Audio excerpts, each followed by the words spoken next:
Good day, everybody. Good morning in the United States. How are you doing? This is Yin Yang in California with Morsels of a Thought number 1383. This is a good number. This numerology series in the 138s is really, really good. And 3 means living. So I'm living 1383 and it's a good number.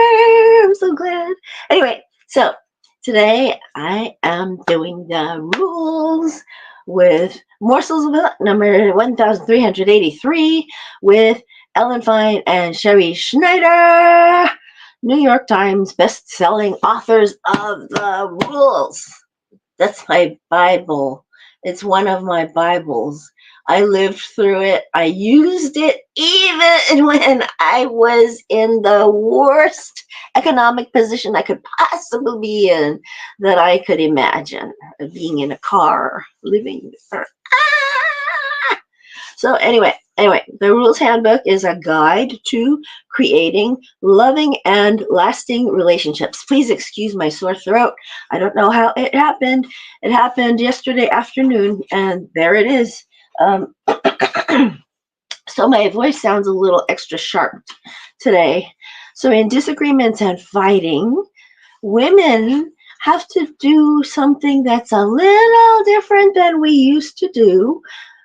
I tell you, I knew how to fight. I knew how to fight. But look at this. Daily rules, day 225. Hold your tongue.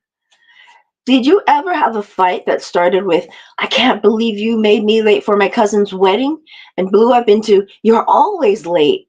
Before you know it, you're mentioning everything he's done late in the last year, from buying your birthday present late to paying the credit card bill late and incurring a late fee. Your lower self is on a roll.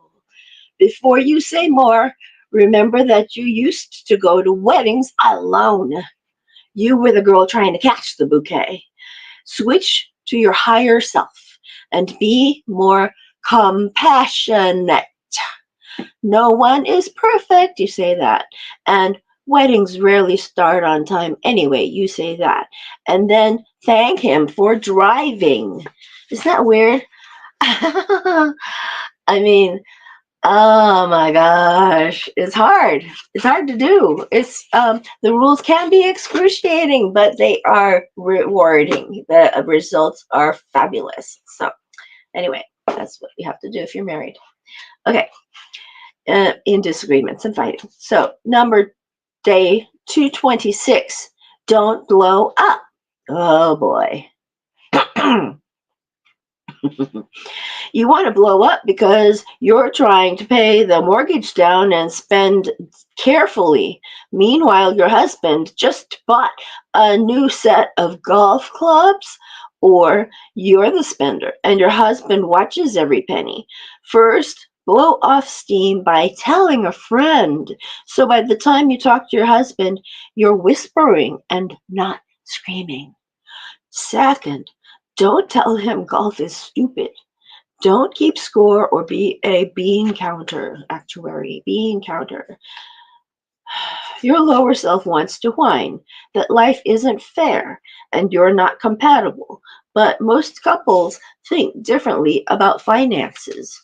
Hello, higher self.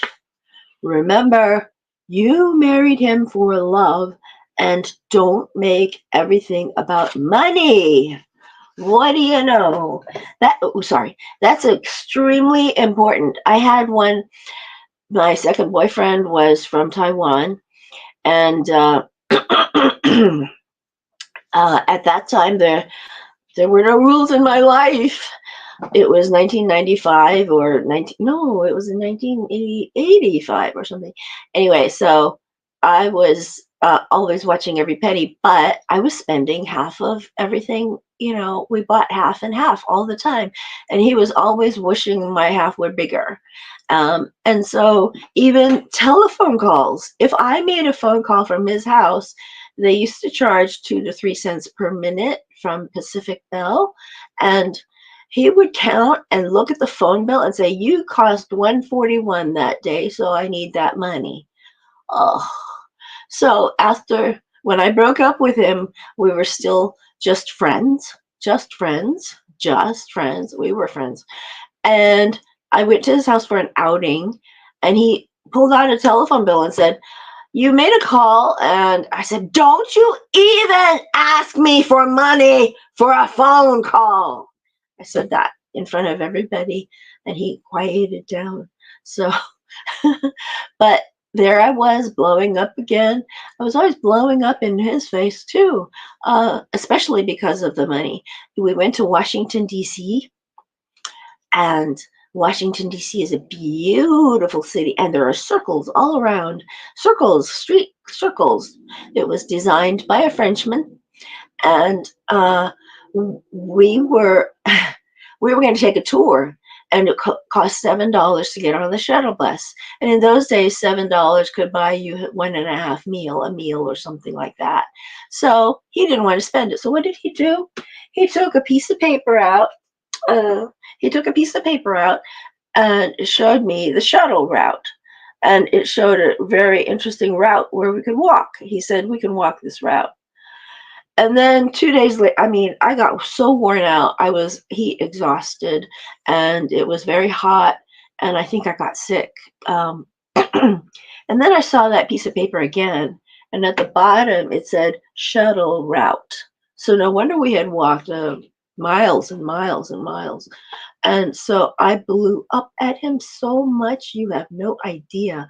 The point where his friends that we were staying with were having a barbecue, I just glared at my ex-boyfriend, and the one of the hosts, I just looked at him, and then I went out in our rental car, and I went to McDonald's by myself, and I fumed in my car alone. Oh my God. And you know, the guy was unreasonable for covering up the words shuttle route. So he tricked me. So that was low, very low. So I broke up with him for various reasons, such as that. That one was a big one. And there was another, I'm sure. But blowing up was my forte at that time. And I could say everything that made you really mad.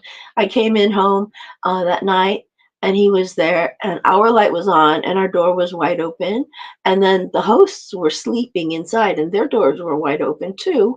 But the darkness showed me that I thought they were out.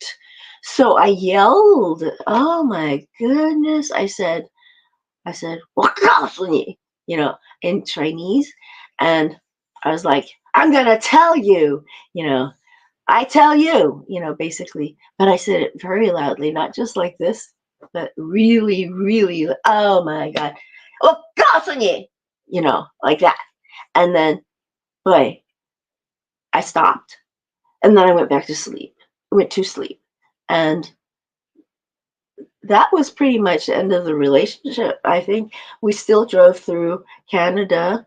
We still drove a long way, and we had to go through border control. And they asked us if we were married, and I said, "No!" And then they asked us what we do, and I said, "Students, Berkeley, UC Berkeley." I was so mad. I'm sure the border agent was chuckling, because here's a driver, and here's this fuming woman. Okay, and there's packages in the car, coolers, and they've been on a trip, so somebody's not a happy camper on that tour. So we came home, and I was so upset.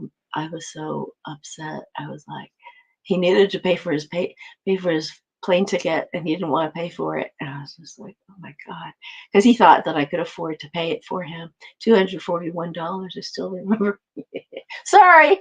All right. All right. All right. Okay. That's enough. That's enough. That's enough. That's enough. That's enough. That's enough. That's enough. Okay. So hold your tongue, and we'll continue. Uh, Hold your tongue. Don't blow up.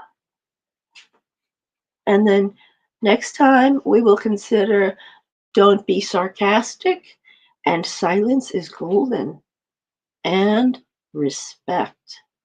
and fight prevention. Okay, so maybe I'll tell you the subtitle of the other one. It's compassion is the best response. So those are the subtitles to this little week here. Okay, so I will talk to you later. Good morning, John Clark, Mandy Alexi, Colleen B. Dracos, Nancy Saunders, John Jones. That's not his real name. Okay, old Kinderhook. Bye bye. Old Kinderhook.